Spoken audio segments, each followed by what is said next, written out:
अनंत धर्मणस्तत्वं पश्यन्ति प्रतगात्मनः अनेकांतमयी मूर्तिर्नित्यमेव प्रकाशता।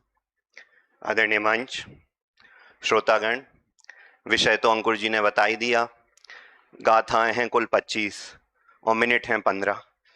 मतलब नाइंसाफी नहीं, घोर नाइंसाफी है, लेकिन अपन उसको स्पर्श करेंगे। गाथाएं तो नहीं पढ़ेंगे क्योंकि समय नहीं है, लेकिन इन गाथाओं पे पूज्य गुरुदेव श्री के जितने भी प्रवचन हुए और इस विषय पे गुरुदेव ने जो जो जहां जहां जैसा जैसा बताया है उसको अपन सार रूप से यहाँ क्या करेंगे, प्रस्तुत करेंगे।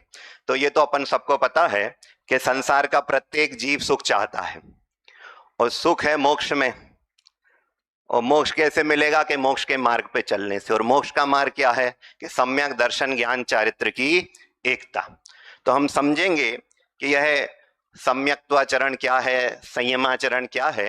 ये चार्ट आप अभी मत देखना, और अगर आप फोटो तो बिल्कुल ही नहीं लेना। मैं समुचित प्रवेश की PDF डाल दूंगा, उसमें आप देख लेना और लिखना बिल्कुल बंद कर देना, है ना। सुनो, तो ये तो हमें पता ही है कि स्वयं को जानना वो सम्यक ज्ञान है। उसी को आत्मज्ञान कहते हैं, ज्ञान कहते हैं, सुज्ञान कहते हैं। और स्वयं में अपनापन करना वो सम्यक दर्शन है। उसी को सम्यक श्रद्धा कहते हैं, निर्मोहता का परिणाम कहते हैं। उसी को सम्यक तो कहते हैं, सीधी मान्यता कहते हैं। और स्वयं में लीन होना वो क्या है? चारित्र, सम्यक चारित्र है। उसी को वीतरागता कहते हैं, उसी को निकषाय भाव कहते हैं और उसी को शुद्ध भाव कहते हैं। ये समझ में नहीं आया कि स्वयं में लीन होना वीतरागता कैसे है? कि भैया जब स्वयं में लीन नहीं होता है तो दूसरों में लीन होने का मिथ्या पुरुषार्थ करता है, और जब दूसरों में लीन होने का मिथ्या पुरुषार्थ करता है तो उन्हें अपने अनुसार चलाने का क्या करता है? भाव करता है। चल जाए तो राग करता है और नहीं चले तो द्वेष करता है। चल जाए तो मान करता है कि देखो सब कुछ मेरी मर्जी के अनुसार चलता है, और लोभ करता है कि ऐसा ही आगे चलता रहे, और नहीं चले तो क्या करता है? कि क्रोध करता है और छल बल से चलाने की मायाचारी करता है। यानी जब जब स्वयं में लीन नहीं होगा तो राग द्वेष करेगा, कषाय करेगा, तीव्र कषाय यानी पाप करेगा, मंद कषाय यानी पुण्य करेगा, यानी अशुद्ध भाव करेगा। तो जैसे ही स्वयं में लीन हो जाएगा यानी सम्यक चारित्र प्रकट हो जाएगा, तत्क्षण वीतरागता, निकषाय भाव और शुद्ध भाव क्या हो जाएगा? प्रकट हो जाएगा। पर्यायवाची हैं क्योंकि इनमें काल भेद नहीं है। आती बात ख्याल में? तो अब ये है कि जो अपने आप को जानता है और अपने में अपनापन करता है वो तो शुद्धि की अपेक्षा एक बार में 100% होता है। मैं फास्ट इसलिए बोल रहा हूं कि विषय बहुत है। अगर आपको लगे बहुत फास्ट है तो मैं स्लो कर दूंगा। क्या कि अपने आप को जानना और उसमें अपनापन करना, तो एक बार में वही लगा के रखना पूरे व्याख्यान में, सॉरी गोष्ठी में वही लगा के रखना कि स्वयं को जानना और स्वयं में अपनापन करना तो एक बार में शुद्धि की अपेक्षा 100% होता है। लेकिन लीनता कैसे बढ़ती है? क्रम क्रम से बढ़ती है। यानी चारित्र क्रम क्रम से बढ़ता है, वीतरागता क्रम क्रम से बढ़ती है, निकषाय भाव क्रम क्रम से बढ़ता है, शुद्ध भाव क्रम क्रम से बढ़ता है। तो स्वयं को जानना वो निश्चय सम्यक ज्ञान, स्वयं में अपनापन करना वो निश्चय सम्यक दर्शन, स्वयं में लीन होना वो निश्चय सम्यक चारित्र। अब व्यवहार सम्यक दर्शन ज्ञान चारित्र का क्या होगा? कि स्वयं को जानना मानना तो हो गया 100%। लीनता हमने देखा क्रम क्रम से बढ़ती है, तो जितनी जितनी लीनता बढ़ती जाए उतना उतना चारित्र, उतनी उतनी वितरागता, उतना उतना निकषाय का परिणाम, उतना उतना शुद्ध भाव, और जितनी जितनी आत्मलीनता होना भी क्या है बाकी है, उतना उतना राग, उतना उतना कषाय का परिणाम, तीव्र कषाय का, मंद कषाय का, यानी अशुद्ध भाव। जो ये स्वयं में जो लीनता हुई ये तो है निश्चय सम्यक चारित्र, और जितनी लीनता बाकी है उतना वहां पे क्या है? राग है। उस राग में जो शुभ राग वाला अंश है वो 3 प्रकार का होता है। एक तो देवशास्त्र गुरु के प्रति का अनुराग का, जिसको व्यवहार से सम्यक दर्शन कहने में आता है। एक शास्त्रों के स्वाध्याय का, जिसको व्यवहार से सम्यक ज्ञान कहने में आता है। और एक आचरण पालने का, बाह्य आचरण को, जिसको व्यवहार से सम्यक चारित्र कहने में आता है, नहीं कहने में आता है। क्यों? क्योंकि असली निश्चय सम्यक दर्शन ज्ञान चारित्र, जो असली सम्यक दर्शन ज्ञान चारित्र हैं, उनके साथ रहा हुआ राग परिणाम है। यानी वर के साथ आई हुई जो भीड़ है उसको भी क्या कहते हैं? बारात कहते हैं। वर का भी टीका होता है और बारात का भी क्या होता है? टीका। कि आंशिक वीतरागता के साथ रहा हुआ शुभ राग व्यवहार से सम्यक दर्शन ज्ञान चारित्र कहने में आता है। चारित्र गुण की पर्याय का शुभ राग रूपी अशुद्ध अंश है। जितनी लीनता है उतनी वीतरागता, उतना शुद्ध अंश चारित्र गुण की पर्याय में, और जितनी लीनता बाकी है उतना शेष रह गया राग, उसमें भी कौन सा? शुभ राग रूप अंश। तो अब हमने देखा कि स्वयं में लीन होना वो तो क्या है कि निश्चय चारित्र है, वो तो जितना हुई लीनता सो हो गया। अब साथ में रहा हुआ राग तो वो कितने प्रकार का है कि वो 3 प्रकार का है।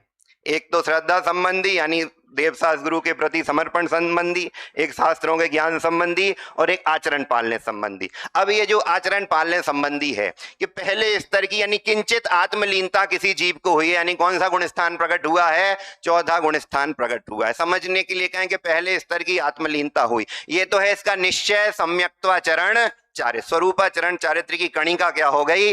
प्रकट हो गई। तो वो है निश्चय सम्यक्त्वाचरण चारित्र। अब इसके साथ जो रहा हुआ शुभ राग है, पूर्ण वीतरागता नहीं होने के कारण, तो वो कौन सा शुभ राग कि वहां पर 25 मल दोषों के त्याग का परिणाम और 8 गुणों को पालने का परिणाम, वो व्यवहार से सम्यक्त्वा नी संकेत नी कांक्षित आदि में उनमें नहीं जा रहा हूं, उनको जो पालने का जो परिणाम है वो व्यवहार से सम्यक्त्वाचरण चारित्र कहने में आता है। अब लीनता बढ़ी तो निश्चय देश संयमाचरण चारित्र प्रकट हुआ। ये जो लीनता बढ़ी वो है निश्चय देश संयमाचरण चारित्र। और जितनी लीनता बाकी है तो उसमें जो शुभ राग है काय का कि प्रतिमाओं को पालने का, और दूसरी प्रतिमा के अंतर्गत 12 व्रतों को पालने का, वो व्यवहार से देश संयमाचरण चारित्र कहने में आता। कौन राग? किसके साथ रहा हुआ? आंशिक वीतरागता के साथ रहा हुआ राग। राग ही है, कुछ भी कहने में आए है वो राग ही। गुरुदेव के प्रवचन में आएगा अभी, ये चरायते के बोरे पर शक्कर लिख दो तो शक्कर नहीं हो जाती। अरे अकेला आए तो व्यवहार से भी सम्यक चारित्र कहने में नहीं आएगा, असली चारित्र के साथ आया है इसलिए कहने में आता है। कहना व्यवहार है, मानना मिथ्यात्व है, ध्यान रखना। अब आगे बढ़ते हैं, समय बता देना जरा है। अब लीनता बढ़ी यानी तीसरे स्तर की आत्मलीनता हुई, तो यह निश्चय सकल संयमाचरण चारित्र, ये तो वीतराग भाव रूप है। और उसके साथ रहा हुआ राग काय का कि 28 मूल गुणों को पालने का, वो व्यवहार से सकल संयमाचरण चारित्र कहने में आता। और फिर पूर्ण आत्मलीनता हो गई तो यथाख्यात चारित्र हो गया। अब इसमें व्यवहार क्या है कि इसमें व्यवहार कुछ नहीं है, बाहर से व्यवहार चारित्र वेश तो है पर यथाख्यात पे व्यवहार की संज्ञा नहीं आएगी। क्यों? निश्चय ही रहेगा। ऐसा क्यों? क्योंकि वीतरागता, आंशिक वीतरागता के साथ रहा हुआ शुभ राग व्यवहार से चारित्र कहने, चाहे वो सम्यक्त्वाचरण हो, देश हो, कोई सा भी हो। अब यहाँ तो राग है ही नहीं, पूर्ण वीतरागी हो गए, तो इनको व्यवहार चारित्र तो है काय की अपेक्षा से, बाह्य वेश की अपेक्षा से, पर शुभ राग शेष नहीं है, पूर्ण वीतरागी हो गए हैं। इसलिए यथाख्यात चारित्र का ऐसे 2 प्रकार से निरूपण उसकी पर्याय की अपेक्षा से नहीं हो सकता, वहां पे सिर्फ यथाख्यात। क्यों? क्योंकि प्रतिपक्षी व्यवहार नहीं है, इसलिए निश्चय कहने की भी जरूरत नहीं है। जैसे असंगी तक सब जो 4 इंद्री हैं वहां तक सब क्या होते हैं? असंगी होते, तो उन्हें संगी असंगी के भेद नहीं करे। तो यहाँ पे सिर्फ यथाख्यात चाहे तो वो निश्चय रूप ही है पर प्रतिपक्षी नहीं है। खैर वो विषय नहीं था पर मुझे लेने का भाव था यथाख्यात का। अब हम देखें कि ये समझ में आया आपको कि स्वयं को जानना वो निश्चय सम्यक ज्ञान है, स्वयं में अपनापन करना वो निश्चय सम्यक दर्शन है, स्वयं में लीन होना वो निश्चय सम्यक चारित्र है। और उसके साथ रहा हुआ शुभ राग, जब तक पूर्ण वीतरागता यानी पूर्ण आत्मलीनता नहीं हो जाएगी तो भूमि का प्रमाण शुभ राग हुए बिना रहेगा नहीं। वो 3 प्रकार का होता है, सच्चे देव शास्त्र गुरु के प्रति अनुराग संबंधी वो व्यवहार से सम्यक दर्शन है, सत्शास्त्रों के स्वाध्याय संबंधी वो व्यवहार से सम्यक ज्ञान है, और बाह्य आचरण पालने संबंधी वो व्यवहार से क्या है? सम्यक चारित्र। वो भी 3 प्रकार का है, चौथे वाले का अलग, 5वें वाले का अलग और मुनिराज का अलग। उनका था क्या? 25 दोषों के त्याग रूप चौथे वालों का, और 8 गुणों के निशंकित आदि के पालन रूप। इनका क्या है? प्रतिमा और व्रतों के पालन रूप। उनका क्या है? 28 मूल गुणों के पालन रूप। अब ये विषय तो अपना पहला वाला हो गया जिसकी 5 गाथाएं थी। अब जो विषय है दूसरा विषय, उसकी हैं कितनी? 20 गाथाएं। तो अब 20 गाथाओं में आपको सार बता देता हूं। उसका टाइटल था कि चारित्र की भावना। तो ये जो सम्यक दृष्टि जीव है या मिथ्या दृष्टि भी हो अपने तरीके का, तो क्या भावना भाता है चारित्र में? क्या भावना भाएगा कि मुझे अपने स्वरूप को जान के मान के उसमें पूरी तरीके से क्या हो जाना है? लीन। किंचित लीनता करना ये नहीं, मुझे तो अपने स्वरूप में पूर्ण रूप से क्या हो जाना है, यही हमारी भावना होती है, होनी चाहिए। अच्छा, जो सम्यक दृष्टि हो गए उनकी क्या भावना है कि हमें पहले स्तर की आत्मलीनता तो प्रकट हो गई, अब हमें क्या करनी है कि दूसरे स्तर की, कि नहीं, हमें तो पूर्ण दशा ही चाहिए। क्यों? कि पतली धारणा भय मन में, तो वो भी वही भावना बहा रहे हैं। और जो पांचवें गुण स्थान वाले वे भी भावना बहा रहे हैं कि हमें तो क्या हो जाए, पूर्ण आत्मलीनता, यानी निश्चय चारित्र की क्या हो जाए, पूर्णता हो जाए। लेकिन पुरुषार्थ की कमी तक, जब तक ऐसी पूर्ण लीनता नहीं हो जाती, तब तक भूमिका प्रमाण शुभाशुभ परिणाम हुए बिना रहते नहीं। ऐसा भाव आए बिना रहता नहीं, कि आए बिना नहीं रहता इसलिए उपादेय नहीं है, और हे है इसलिए आएगा नहीं, ऐसा भी गुरुदेव ने 2 लाइन में भुक्का उड़ा दिया निश्चयाभास व्यवहाराभास उभयाभास का, कि जो भूमिका प्रमाण होते हुए शुभाशुभ राग की सत्ता को भी स्वीकार ना करे, पर्याय में भूमिका प्रमाण होते हुए शुभाशुभ राग की सत्ता को भी स्वीकार नहीं करे, वो निश्चयाभासी मिथ्या दृष्टि। लेकिन जो शुभ राग को क्या माने, धर्म माने, वो व्यवहाराभासी मिथ्या दृष्टि। लेकिन जो शुभ राग को धर्म तो नहीं माने, धर्म तो काहे को माने, वीतरागता को ही माने, पर शुभ राग को वीतरागता प्राप्त करने का क्या माने, साधन माने, वो उभयाभासी ग्रहित मिथ्या, तीनों ही ग्रहित मिथ्या दृष्टि हैं। अब 2 तो समझ में आते हैं, तीसरा बहुत, क्यों? क्योंकि इसमें और अनेकांतवाद में बीच के बीच में एक बहुत गहरी क्या है, लकीर है, उसको पार पाना ज्ञानियों को ही संभव है, या हम ज्ञानियों का अनुसरण करें तो हमें क्या है, संभव है। उसके बिना अनेकांतवाद और उभयाभास के बीच में एक बहुत बारीक लकीर है।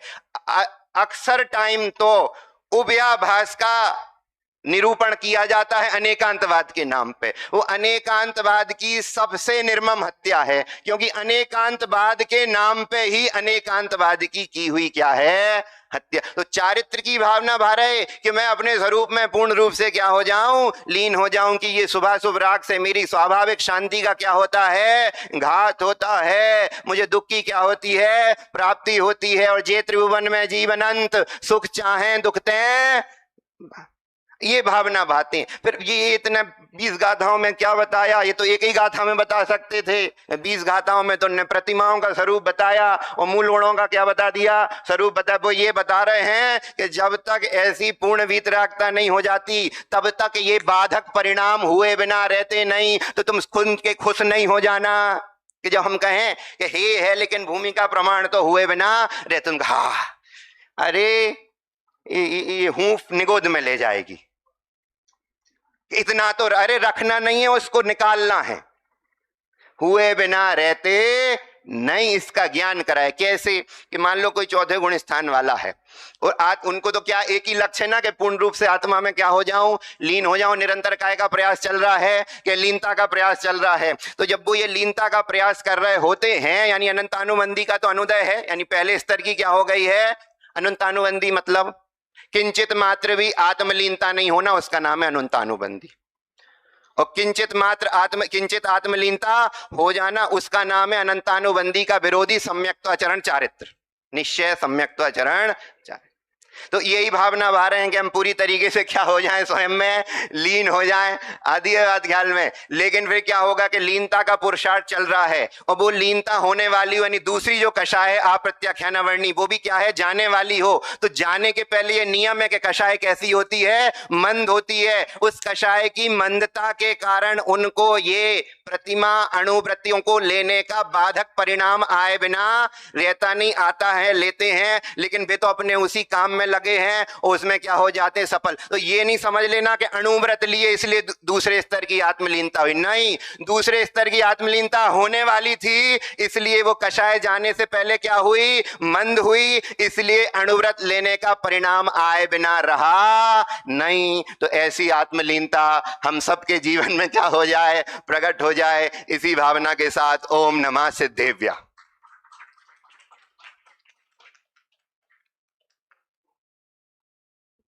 कोई प्रश्न हो तो हम ले सकते हैं। हाँ, नहीं नहीं, उसका निराकरण फिर उतनी ही ताकत से देंगे। आप पूछिए, हाँ पूछिए। हाँ,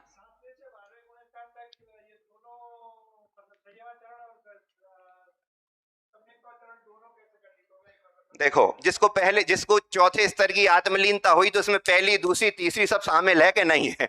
अरे जिस छेद में से हाथी निकल जाए उसमें से चूहा तो निकलता ही निकलता है। लीनता का मतलब कि कितना कितना अपने स्वरूप, देखो जानना ज्ञान है, अपने को जाना, क्या जाना कि मैं त्रिकाली ध्रुव भगवान आत्मा हूं, ऐसा जाना माना। और अब उस त्रिकाली ध्रुव भगवान आत्मा के साथ जुड़ान का बढ़ना, वो है लीनता का बढ़ना। जानना मानना अलग बात है, और उसमें जुड़ान, जैसे उदाहरण दूं, किसी के दो बच्चे हैं तो दोनों को अपना मानता है, मानता है। चौथे और पांचवें वाले की लीनता में अंतर बता रहा हूं कि दोनों बच्चों को अपना मानता है, लेकिन एक में जुड़ान ज्यादा होता है और एक में, कोई कितना भी कहे कि हम तो दोनों को बराबर ही मान, ऐसा होता नहीं है। एक से जुड़ान क्या होता है, ज्यादा। तो यही लीनता का अंतर है कि ये जैसे जैसे गुणस्थान बढ़ते हैं तो जिसको जाना, और ये ऐसा जाना कि ये मैं हूं, ऐसे त्रिकाली ध्रुव भगवान आत्मा के साथ क्या होता जाता है, जुड़ान होता जाता है, यानी तल्लीनता, तन्मयता बढ़ती। एक बात और मैं बता दूं, ऐसा बहुत भ्रम चलता है आगम के अज्ञान के कारण कि वो समय बढ़ता है, नहीं, क्वालिटी बढ़ती है, क्वांटिटी कम होती है, आधी आधी होती है। आपको पता है छठे गुण स्थान का समय लगभग 1.5 सेकंड है, और सातवें का उससे आधा यानी पौने सेकंड, आठवें का उससे आधा, नौवें का उससे आधा, 10वें का उससे आधा, 12वें का उससे आधा।